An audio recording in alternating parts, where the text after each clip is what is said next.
여러분 에스더서의 주인공이 누구죠? 라고 물어보면 이렇게 대답하는 거예요. 에스더입니다. 일부 예배 때 물어보니까 하나님이라 그래가지고 이 무식한 인간들 같으니라고. 자, 에스더서의 주인공이 누구라고요? 에스더. 이렇게 말했는데도 딴소리 하는 사람이 꼭 두 사람 있어요. 에스더서의 주인공은 누구라고요? 에스더입니다. 그런데 사실 에스더 옆에 모르드게라는 믿음의 사람이 없었다면 지금 우리가 읽는 에스더서는 성경에 기록되지 않았을 가능성이 아주 높아요. 왜냐하면 에스더서는 1장부터 끝장까지 읽어보면 하나님이란 단어가 단 한 번도 안 나와서 수많은 신학자들마다 이 성경은 빼야 된다는 주장들이 굉장히 많았어요. 그럼에도 불구하고 빼지지 않은 유일한 이유가 있다면 이 에스더서를 전체적으로 보면 하나님의 일하심과 하나님의 섭리에 대해서 많이 나오기 때문에 성경에서 끝까지 빼지 않은 그런 참 좋은 성경이 됐어요. 에스더가 될 수 있었던 이유는 믿음의 사람 모르드게를 만났기 때문에 에스더란 사람이 죽으면 죽으리라는 각오를 가지고 왕 앞에 나아가서 민족을 구했어요. 이렇게 에스더는 모르드게라는 사람을 만났잖아요. 여러분 인생을 살면서 하나님이 우리에게 복을 주는데 어떻게 복을 주냐면요, 하나님 복 주세요 옛다 하고 복을 주지 않아요. 하나님이 어떻게 복을 주냐면요, 사람을 통해서, 따라합시다. 사람을 통해서 하나님이 사람을 통해서 복을 주시거든요. 그러니까 여러분 지금 옆에 앉은 그 사람 있잖아요. 하나님이 그 사람을 통해 복을 주실지, 이 사람을 통해 복을 주실지, 저 인간을 통해 복을 주실지 아무도 몰라요. 중요한 건 하나님은 누구를 통해 복을 준다고요? 사람을 통해서 복을 주는 거예요. 여러분 옆 사람 보고 한마디 합시다. 나를 통해서 하나님이 당신에게 복 주실 겁니다. 시작. 나를 통해서 하나님이 복 주시기를 원합니다. 나를 통해서 하나님이 예은아 목사님한테 잘해. 목사님을 통해 복 줄 수 있어. 그치? 현주야 너도 잘해. 근데요 하나님은 사람을 통해서 복을 줘요. 그래서 이 만남의 축복을 귀하게 여기고 만남의 축복을 위해 기도해야 돼요. 여러분 평범하게 농사졌던 엘리사가 엘리야란 선지자를 만나면서 믿음의 선지자가 됐죠. 여러분 디모데라는 사람이 바울이라는 사람을 만나면서 초대교회 지도자가 됐거든요. 어떤 사람을 만나느냐가 너무 중요하고요. 여러분 축복합니다. 하나님이 만남의 복 주시기를 주의 이름으로 축원합니다. 아멘. 보니까 어떤 만남은 생선 같은 만남이 있어요. 만남은 만날수록 비린내가 나요. 근데 어떤 만남은 꽃송이 같은 만남도 있어요. 꽃이 활짝 폈을 때는 집중해서 보다가 꽃이 지고 나면 쳐다도 안 보는 만남. 건전지 같은 만남도 있어요. 힘이 있을 때는 내 사람이라고 말하다가 힘 떨어지면 버리는 만남. 근데요 손수건 같은 만남이 있어요. 땀 흘릴 때 땀 닦아주고 눈물 흘릴 때 눈물 닦아주는 만남. 여러분 축복합니다. 여러분 손수건 같은 만남이 있기를 주의 이름으로 축원합니다. 저희 어머니는 개를 정말 많이 키우세요. 그리고 저희 집에 가면 짐승이란 짐승은 다 있어요. 돼지, 닭, 염소, 개, 하여간 강아지, 하여간 다 있거든요. 가끔 저희 집에 오시면 어머니 주무시고 가세요 그러면 저희 어머니가 안 된대요. 왜 안 됩니까? 개밥 줘야 된다고. 그래서 제가 저희 어머니한테 한 번은 그랬어요. 아들 엄마냐 개 엄마냐 이럴 정도로 개밥 줘야 된다고 시골 내려가시고 개밥 줘야 된다고 시골 내려가세요. 여러분 근데 여러분 그거 아세요? 사랑받는 개와 미움받는 개의 차이를 아십니까? 어떤 개는 사랑받고 어떤 개는 미움받을까? 귀엽고 안 귀엽고의 차이일까? 온순하거나 예민한 거의 차이일까? 품종이 좋거나 나쁜 것의 차이일까? 족보가 있거나 없는 거의 차이일까? 아니에요. 제가 보니까는요 사랑받고 사랑받지 못하는 개의 차이는 아주 간단해요. 주인을 누구를 만나냐예요. 어떤 주인을 만나느냐에 따라서 똥개도 사랑받고 어떤 주인을 만나느냐에 따라서 비싼 족보가 있는 개도 사랑을 못 받기도 해요. 주인은 누구를 만나냐가 너무너무 중요하다니까는요. 여러분 개도 만나는 게 중요한데요. 여러분 좋은 사람 만나기를 주의 이름으로 축원합니다. 아멘. 에스더가 모르드게를 만났더니 인생이 놀랍게 바뀌어요. 바울이 바나바를 만났더니 인생이 놀랍게 바뀌어요. 여러분 디모데가 바울을 만났더니 인생이 놀랍게 바뀌어요. 엘리사가 엘리야를 만났더니 인생이 놀랍게 바뀌거든요. 여러분 날마다 기도하세요. 하나님, 나와 내 남편과 내 아내와 내 아이들에게, 우리 교회 성도들에게, 우리 목사님에게 만남의 복을 주시옵소서. 아멘. 만남의 복을 주시옵소서. 아멘. 자, 이것이 우리가 해야 될 기도인데 여기서 조금 더 진도를 좀 나갔으면 좋겠어요. 우리가 만남의 복을 달라고 기도하는 것에서 조금 더 진도를 나가면, 내가 엘리야 같은 사람들을 만나고 바울 같은 사람들을 만나고 모르드게 같은 사람들을 만나는 것도 중요한데, 조금 더 진도를 나가면 내가 어떤 좋은 사람을 만나서 덕을 보는 것도 중요하지만, 내가 누군가를 만나서 그 사람이 나를 만나서 더 좋은 사람이 되게 한다면, 그쵸? 내가 에스더 같은 사람을 만나서 더 좋은 사람 만들고, 내가 바울 같은 사람 만나서 더 좋은 사람 만들고, 내가 디모데 같은 사람 만나서 더 좋은 사람 만들 수 있다면, 여러분 그것도 참 좋은 복이 아닐까요? 여러분 축복합니다. 여러분을 만난 사람이 여러분 때문에 더 좋은 사람 되고 더 훌륭한 사람 되기를 주의 이름으로 축원합니다. 주의 이름으로 축원합니다. 아멘. 저는 이 시대의 가장 아픔이 뭘까, 또 가장 큰 슬픔이 뭘까를 생각해 보면 어른이 없다는 거. 이 시대는 가장 큰 비극이 뭐냐면 어디에도 어른이 보이지가 않아요. 보세요 여러분, 우리 어릴 적에 가만히 생각해 보세요. 어른이 있었어요. 집에도요 어른이 계셔서 아버지가, 할아버지가 이제 그만 하면 다 조용히 했어요. 여러분 교회도요 어른이 있었어요. 이제 그만합시다. 네. 여러분 한국 교회도요 어른이 있었어요. 한경직 목사님 같은 그런 어른이 있었어요. 이제 그만 싸우지 맙시다. 네. 여러분 어떤 공동체마다 어른이 있었다니까요. 근데 지금 여러분 우리 주변을 돌아봐요. 어른이 있습니까? 어른이 있을까요? 여러분 어른이 보이세요? 어디에 어른이 보이세요? 한번 여러분 생각해 봅시다. 왜 지금 이 시대는 어른이 안 보일까? 저는 한 3가지로 정리했어요. 첫 번째, 지금 이 시대가 소위 포스트 모더니즘 시대라는 권위를 인정하지 않는 시대이기 때문에 라고 말할 수도 있어요. 둘째는 어른의 자리에 있는 사람들은 많은데 어른의 역할을 하는 사람들이 별로 없어요. 저처럼 어른의 자리에 있는, 담임 목사 자리에 있는 사람들은 많은데 어른의 역할을 하는 사람들이 없어요. 목사는 많은데 목사다운 목사가 보이지 않아요. 장로님들은 많은데 장로님다운 장로님들이 보이지 않아요. 선생님은 많은데 선생님다운 선생님이 보이지 않아요. 아빠는 많은데 아버지다운 아버지가 보이지 않아요. 어른의 자리에 있는 사람들은 많은데 어른의 역할을 하는 사람들이 보이질 않아요. 세 번째, 이 나라가 사람을 키우는 분위기가 아니야. 여러분, 저는 오늘 이 예배 가운데서 어른 얘기 좀 해보려고 해요. 저는 수원은혜교회 성도들이 가정에서 어른이 되길 바라며, 교회에서 어른이 되길 바라며, 여러분이 있는 그 자리에서 어른의 역할을 감당하기를 주의 이름으로 축원합니다. 자, 그렇다면 도대체 어른이 뭘까요? 저는 오늘 본문을 묵상하면서 모르드게가 어른이었다. 지금 에스더가 왕 앞에 나아가서 왕이시여, 내 백성이 잘못한 것도 없는데 억울하게 죽게 생겼으니 도와주세요, 구해주세요 라고 말을 해야 되는데 왕이 부르지도 않았는데 나아가면 죽을지도 모르니까 무서워서 나가지 않아요. 그때 모르드게가 에스더를 불러요. 네가 왕 앞에 나아가지 않으면 하나님은 다른 방법으로 내 나라, 내 백성, 내 조국을 구원하겠지만 네가 왕 앞에 나아가지 않으면 하나님은 너를 반드시 벌할 것이다. 이 말을 듣고 깜짝 놀라서 에스더가 죽으면 죽으리라는 각오로 왕 앞에 나아가서 내 백성의 아픔을 얘기하고 백성을 구원해요. 저는 오늘 본문을 묵상하면서 어른의 역할이 뭘까? 안타까운 건 사람들은 더 크게 성공하고 싶고 더 많은 것들을 갖고 싶어 하거든요.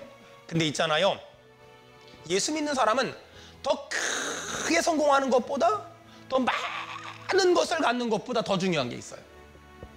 마음의 중심이 분명해야 돼요. 삶의 기준이 분명해야 돼요. 여러분 어릴 적에 콤파스 가지고 놀아봤죠? 전 이거 제가 발음을 찾아봤는데 어떤 데는 컴파스라고 나오고 어떤 데는 콤파스라고 나오더라고요. 하여간 있잖아요. 삐죽한 거 딱 찔러가지고 돌리면 돌아가는 거. 콤파스가요, 큰 원도 그릴 수 있고 조그만 원도 그릴 수 있어요. 중요한 건 큰 원을 그리든 조그만 원을 그리든 그건 그리는 사람 마음인데, 중요한 건 찝은 데가 중심이 정확해야 돼요. 그래야 원이 삐뚤어지지 않고 원이 흔들리지 않을 수 있어요. 어른이 누군지 아세요? 중심이 분명한 사람, 기준이 분명한 사람, 마음의 중심이 흔들림이 없는 사람, 마음의 중심이 헷갈리지 않는 사람, 그 사람은 어른이라고 말해요.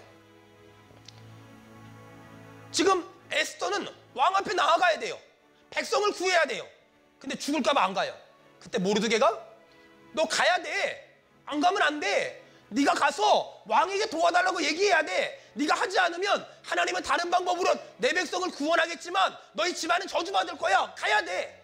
라고 지금 모르드게는 아주 분명하게 당차게 에스더에게 요구해요. 저는 오늘 본문을 묵상하면서 에스더는 지금 죽을지도 모르거든요. 근데 모르드게가 가라고 자꾸 재촉을 해요. 여러분 여기서 전 질문을 해봤어요. 에스더는 모르드게의 말 몇 마디에 설득당했을까요? 생명을 거는 일인데 말 몇 마디에 설득당했을까요? 아니에요. 에스더는 모르드게의 말 몇 마디에 설득당한 게 아니라 더 그 이상을 봤어요. 여러분 많은 사람들이 목사님은 목회를 말로 한다고 생각해요. 말로 설교하고 말로 신방하고 말로 야단치고 말로 치시하니까. 근데요, 말은 아주 잠깐 동안의 영향력밖에 없어요. 목사는요, 말로 설교하는 사람이 아니라 삶으로 보여주는 사람이에요.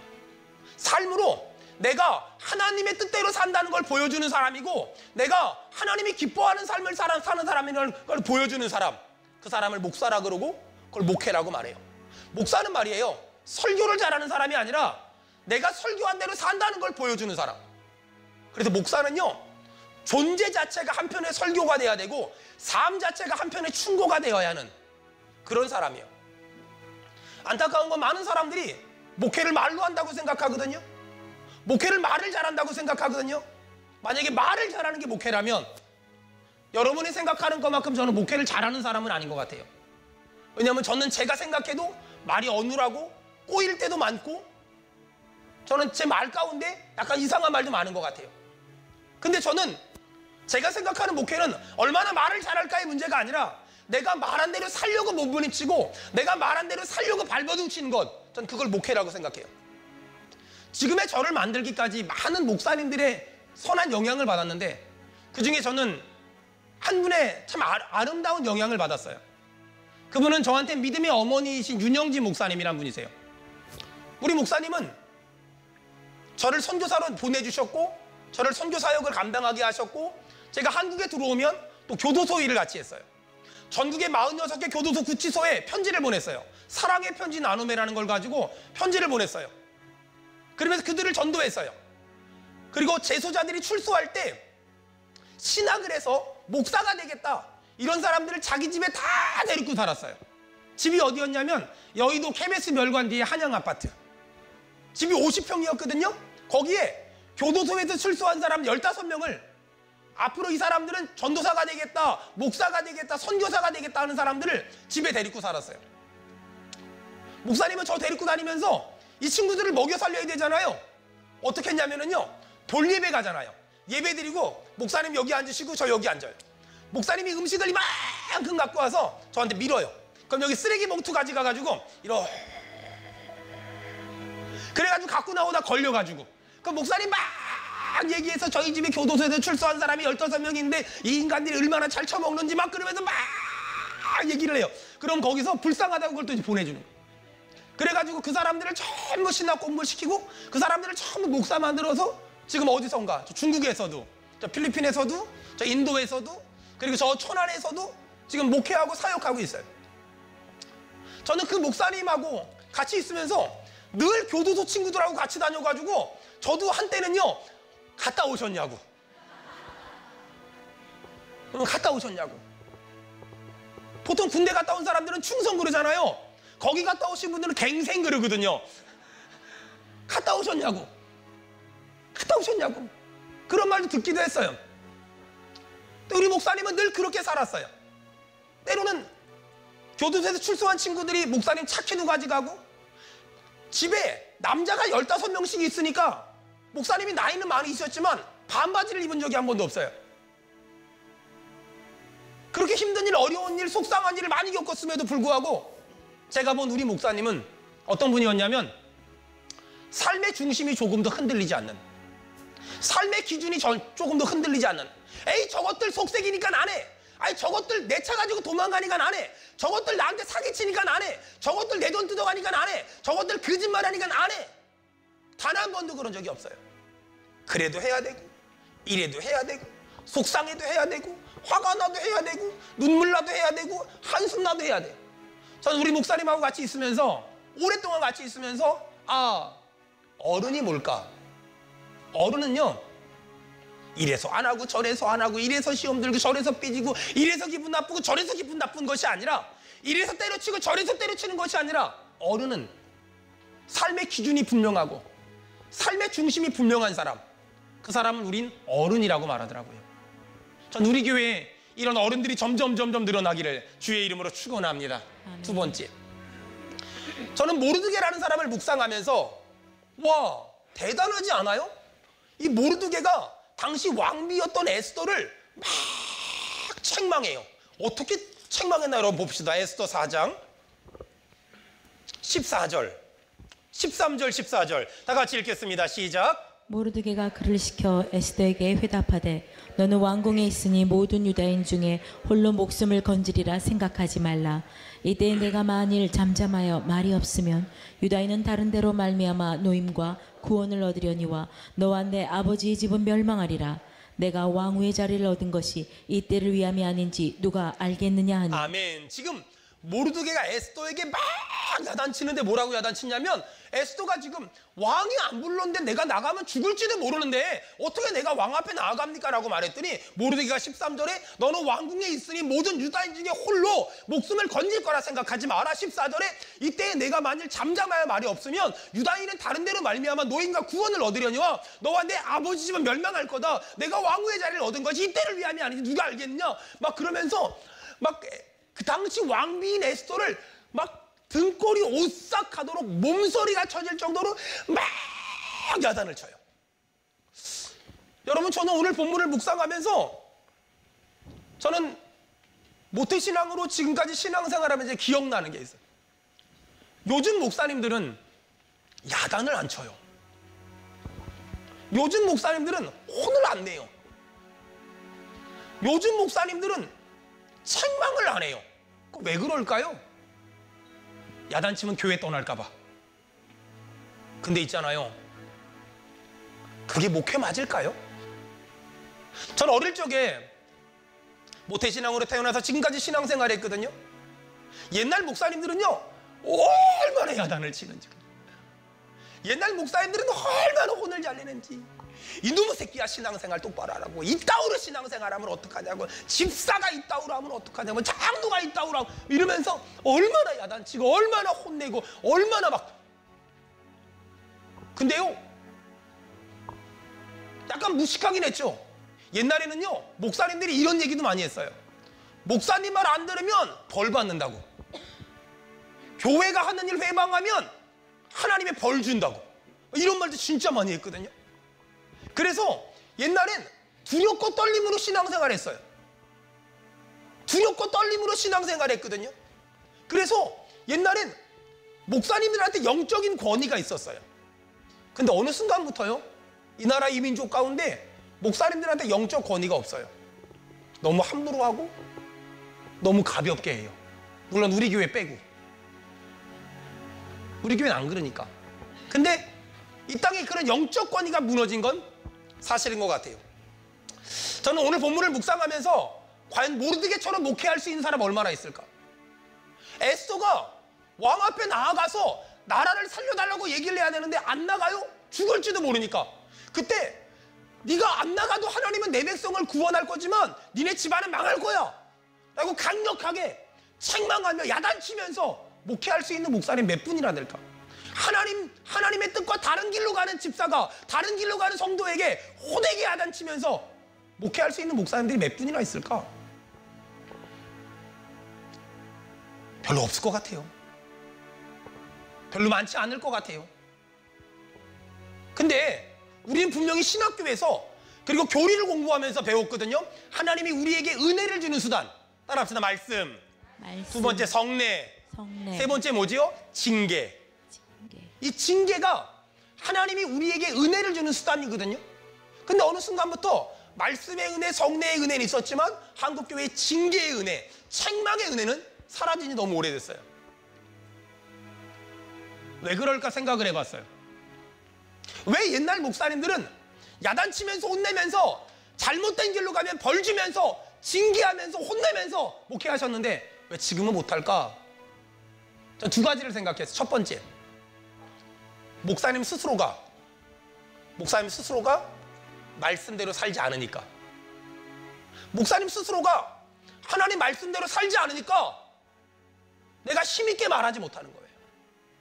목사님 스스로가 하나님 말씀대로 살아내질 못하니까 힘있게 말하지 못하는 거예요. 두 번째는 그동안 수많은 목회자들이 책망이란 은혜의 수단을 가지고서 자기 혈기 부리고 자기 성질 내고 자기 화내는데 악용을 했어요.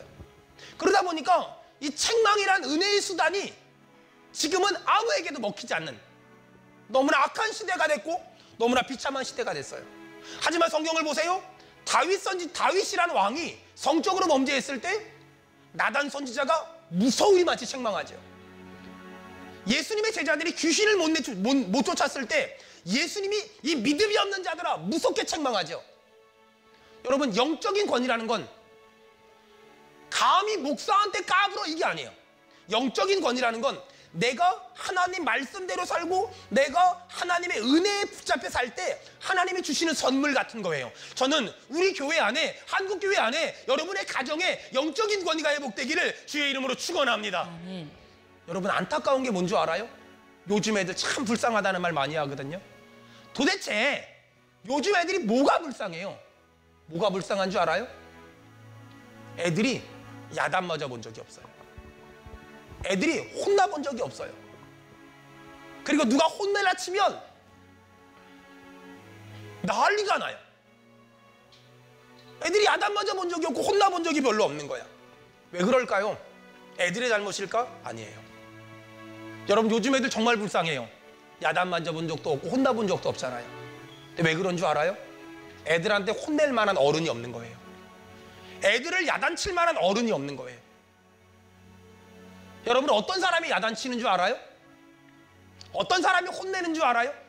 어떤 사람이 책망하는 줄 알아요? 우린 여기서 오늘 정말 이 기성세대가 얼마나 많이 회개를 해야 되는지, 아니 저 같은 담임 목사가 얼마나 많이 회개를 해야 되는지. 어떤 사람이 야단칠 수 있는 자격이 있냐면요, 여러분 에스더 2장 좀 보세요. 7절. 에스더 2장 7절. 다 같이 읽겠습니다. 시작. 그의 삼촌의 딸 하다사 곧 에스더의 부모는 없었으나 용모가 곱고 아리따운 처녀라.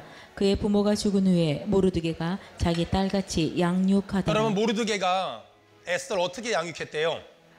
자기 딸같이. 자기 딸같이. 저는 목사잖아요. 여러분은 성도들이잖아요. 목사는 성도를 알고 성도는 목자를 알아야 되는데 어떤 사람이 야단칠 수 있을까요? 많은 사람이 야단치고 혼낸다, 책망한다고 생각하면 저 사람 잘못했기 때문에 야단쳐야지요 라고 말하는데 아니에요. 잘못했다고 야단치는 건 그거는 성경적이지 않아요. 어떤 사람이 야단치는 줄 아세요? 야단 맞는 사람이 야단치는 사람을 바라봤을 때 저 사람은 나를 야단칠 만큼 나를 사랑해라고 느끼는 사람이 야단을 치는 거예요. 저 사람은 나를 야단칠 만큼 기도해주는 사람이야 라는 생각이 드는 사람이 야단을 치는 거예요. 저 사람은 나를 혼내도 될 만큼 나를 정말 아끼는 사람이야 라고 마음에 드는 사람이 혼낼 수 있는 거예요. 근데 이 시대는 그런 사람이 많지가 않아요. 우리 아이들에게 그런 사람이 있을까? 우리 아이들에게 정말 그런 사람이 있을까?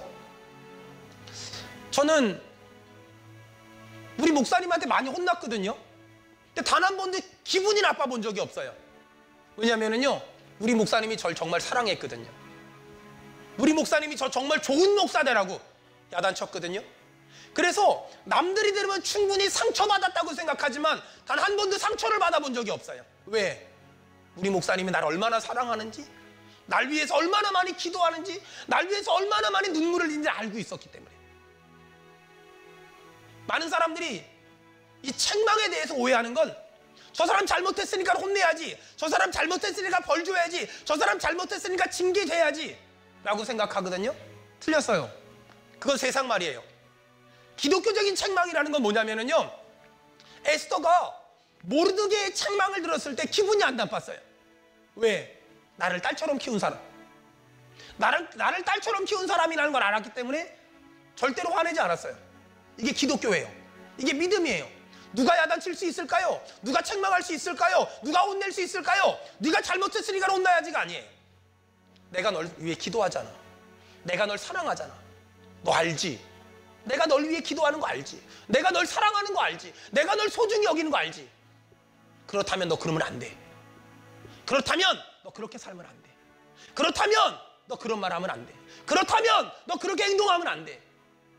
여러분, 교회가 뭔 줄 아세요? 목사는 성도를 이런 느낌을 가질 정도로 사랑하는 목사. 저는 2018년도 마지막 주일을 보내면서 이 말씀을 묵상하는데 그렇게 눈물이 나더라고요. 나는 과연 그런 목사였을까? 난 우리 성도들 한 사람 한 사람한테 정말 저들의 마음 가운데 우리 목사님은 나를 너무너무 사랑해, 우리 목사님은 나를 너무너무 귀하게 여겨, 우리 목사님은 나를 너무 소중하게 여겨, 이런 목사였을까? 아니면 그냥 교회나 큰 교회 만들, 그럼 야심으로 가득 찬 목사 아니었을까?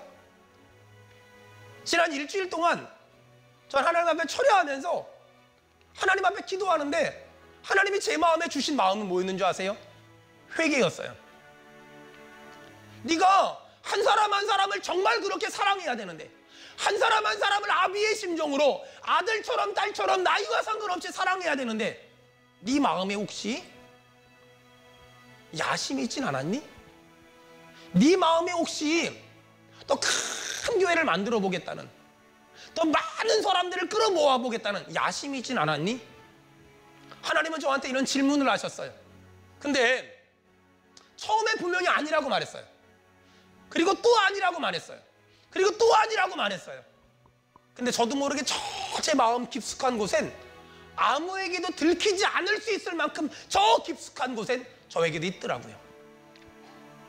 저에게도 있더라고요. 여러분, 저는 어릴 적에 목사님들한테 야단 맞아가면서 혼나가면서 신앙생활을 했어요. 단 한 번도 그것 때문에 상처를 받아보거나 아파본 적이 없어요. 왜? 그분들은 나를 사랑했기 때문에, 그분들이 나를 얼마나 사랑한다는 걸 알았기 때문에. 여러분은 어떤 사람이 책망해요? 너 잘못했으니까 야단 맞아야 돼가 아니에요. 사랑하는 사람만 책망할 수 있어요. 사랑하는 사람만 야단칠 수 있고, 사랑하는 사람만 혼낼 수 있고, 기도하는 사람만 야단칠 수 있고, 기도하는 사람만 혼낼 수 있고, 기도하는 사람만 불러다가 호되게 꾸짖을 수 있어요. 진짜 교회가 뭘까? 목사는 성도를 야단치고 혼낼 만큼 사랑하고. 진짜 교회가 뭘까? 성도는 목사에게 야단 맞고 혼났을 때, 그래, 나를 위해 기도해주는 목사님이, 나를 너무너무 사랑해주는 목사님이 나에게 이런 말을 한다면, 그래, 내가 고쳐야 돼, 내가 돌려야 돼, 내가 회개해야 돼, 내가 결단해야 돼, 내가 돌이켜야 돼. 우리 아멘 합시다. 아멘. 여러분, 저희 교회가 그런 교회 되기를 주의 이름으로 축원합니다. 아멘. 저는 성도들을 그렇게 사랑할 거예요. 여러분은 저를 하나님이 목사로 세웠으니 제가 이런 얘기하고, 제가 이런 얘기하고, 제가 이런 얘기했을 때 그걸 기분 나쁘게 듣는 것이 아니라, 그래, 우리 목사님이 나를 위해 늘 기도하는데, 우리 목사님이 나를 사랑하는데, 우리 목사님이 나를 너무너무 귀하게 여기는데, 우리 목사님이 저렇게 말한다면 내가 고쳐야지, 고깝게 들으면 안 되지, 기분 나쁘게 들으면 안 되지, 내가 순종해야지, 내가 결단해야지, 이런 마음들이 불같이 일어나길 축원합니다. 아멘. 여러분, 이게 진짜 교회예요. 더 큰 교회가 좋은 교회가 아니에요. 만약에 제가 더 큰 교회, 사람들이 막 몰려드는 교회를 만들려면 이런 설교하면 안 돼요. 귀에 듣기 좋은 얘기 해야죠. 입에 달콤한 얘기 해야죠. 멋지게 부드럽게 감미롭게 얘기해야죠. 저는 근데 그럴 마음이 없어요. 지금까지도 없었고 앞으로도 없을 거예요. 제가 원하는 교회는 더 큰 교회가 아니에요. 제가 원하는 교회는 하나님이 기뻐하는 교회고, 하나님 마음이 아픈 교회고, 목자는 양을 알고 양은 목자를 아는, 목자는 양을 사랑하고 양은 목자를 존경하는 우리 교회가 그런 교회 되길 축원합니다. 아멘. 얼마나 많은 사람이 우리 교회에서 예배 드릴까요? 관심 갖지 마세요. 얼마나 진짜 목사가 되고 얼마나 진짜 성도가 될 것인가에만 관심 가지세요. 저는 더 진짜 목사가 되고 싶어요. 여러분은 더 진짜 성도가 돼서 여러분 우리 교회가 하나님이 기뻐하는 어른들이 계속해서 나오기를 주의 이름으로 축원합니다. 아멘. 이사야 38장 1절부터 5절까지 찾은 사람들은 다 같이 읽고요. 못 찾은 사람들은 자 들어주시기 바랍니다. 이사야 38장 1절부터 5절입니다. 제가 한 절 읽고 여러분이 한 절 읽겠습니다. 그때 히스기야가 병들어 죽게 되니 아모스의 아들 선지자 이사야가 나아가 그에게 이르되 여호와께서 이같이 말씀하시기를 너는 내 집에 유언하라 내가 죽고 살지 못하리라 하셨나이다 하니 히스기야가 얼굴을 벽으로 향하고 여호와께 기도하여 이르되 여호와여 구하오니 내가 주 앞에서 진실과 전심으로 행하며 주의 목전에서 선하게 행한 것을 기억하옵소서 하고 히스기야가 심히 통곡하니 이에 여호와의 말씀이 이사야에게 임하여 이르시되 5절 같이 읽겠습니다. 너는 가서 히스기야에게 이르기를 내 조상 다윗의 하나님 여호와께서 이같이 말씀하시기를 내가 내 기도를 들었고 내 눈물을 보았노라 내가 내 수완에 15년을 더하고 아멘. 선교지에 있다가 가끔 한국에 나왔을 때 제가 은혜 받으러 다니는 교회가 있었습니다. 저 성남에 있는 교회였어요. 그 목사님은 굉장히 신실한 목사님이셨고 굉장히 열정적인 목사님이셨고 또 공부도 어느 정도 많이 하신 목사님이셨어요. 그 목사님이 어느 고등학교 강당에서 예배를 드리다가 교회를 건축을 하셨어요. 근데 IMF가 터지면서 교회가 굉장히 어려움을 겪었고 굉장히 힘든 일을 겪었어요. 제가 어느 주일인가 선교지에서 한국에 잠깐 들어와서 그 교회 은혜 받으러 갔는데 그 교회가 그 당시에 7부 예배인가를 드리고 있었는데 4부 예배 때 목사님이 건축업자들한테 멱살을 붙잡혀서 내려오는 모습을 봤어요. 그날 목사님이 설교하신 게 이 말씀이었어요. 여호와여 구하노니 내가 주 앞에서 진실과 전심으로 행하며 주의 목전에서 선하게 행한 것을 기억하옵소서. 5절에 보니까 하나님이 히스기야에게 이사야 선지자를 통해 말씀하세요. 내가 내 기도를 들었고 내 눈물을 보았노라. 목사라는 직분을 가지고 살아요. 저도 마찬가지예요. 그때 제가 본 목사님의 모습은 세상에서 가장 비참했고 세상에서 가장 처참한 그런 모습으로 건축업자들의 손에 의해서 끌려 내려갔어요. 누가 잘못한 건 아니겠죠. IMF가 터지면서 교회가 물질적으로 어려워지면서 그런 엄청난 아픈 일을 목사님이 경험하고 계셨어요. 그리고 얼마 있다가 목사님하고 마지막으로 통화할 기회가 한 번 있었어요. 그리고 얼마 전에 제가 생각이 나서 전화를 드렸어요. 이제는 80이 훌쩍 넘으셨어요. 목사님 저희 교회에 이렇게 부흥회하고 싶은데 목사님 오시면 안 돼요? 그때 목사님 저한테 그러셨어요. 황 목사 나도 텔레비전을 통해서 황 목사 설교하는 거 잘 듣고 있다. 이제는 옛날에 내가 아니야. 그리고 이제는 그때 그렇게 강단에서 내려오고 나서 다시 그 강단을 못 올라가. 참 많이 아팠어요. 참 많이 슬펐고요. 참 많이 속상했어요. 하지만 그분은 하고 싶은 말도 많았을 것이고 할 수 있는 말도 많았을 거예요. 근데 그분은 교회를 살리기 위해서, 교회를 돌보기 위해서, 교회를 세우기 위해서 아무 말도 하지 않았고 아무 얘기도 하지 않았고 끝끝내 침묵하시면서 지금까지도 하나님의 몸된 교회를 살릴 수만 있다면 자신의 인생은 배설물처럼 여길 수 있다고 말하면서 입을 다물고 철저하게 기도하면서 수도원 생활을 하고 계세요. 저는 세상에서 가장 닮고 싶었어요. 가장 따르고 싶었어요. 그분처럼 설교하고 싶었고 그분처럼 사역하고 싶었고, 그분처럼 겸손하고 싶었고, 그분처럼 온유하고 싶었어요. 여러분,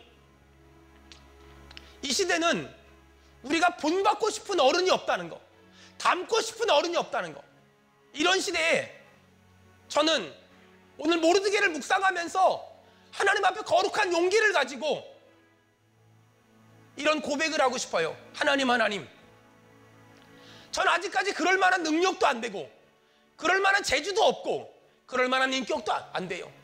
하지만 하나님, 꿈을 갖는다면, 소망을 갖는다면, 하나님, 어른이 없다고 말하는 이 시대에 우리 교회가, 또 내가, 우리 교회 장로님들이, 우리 교회 중직들이, 우리 교회 성도 한 사람 한 사람들이 하나님, 천박하고 또 무식한 어른의 자리에 있지만 어른의 역할을 못하는 사람이 아니라, 어른의 자리에 있는 사람들이 어른의 역할을 함으로 말미암아 많은 젊은이들에게, 많은 학생들에게, 많은 아이들에게 하나님 닮고 싶은 사람, 본받고 싶은 사람, 닮고 싶은 목사님, 닮고 싶은 장로님, 닮고 싶은 권사님들이 하나님 우리 교회에서 계속 나오게 도와주시옵소서. 계속 일어나게 도와주시옵소서.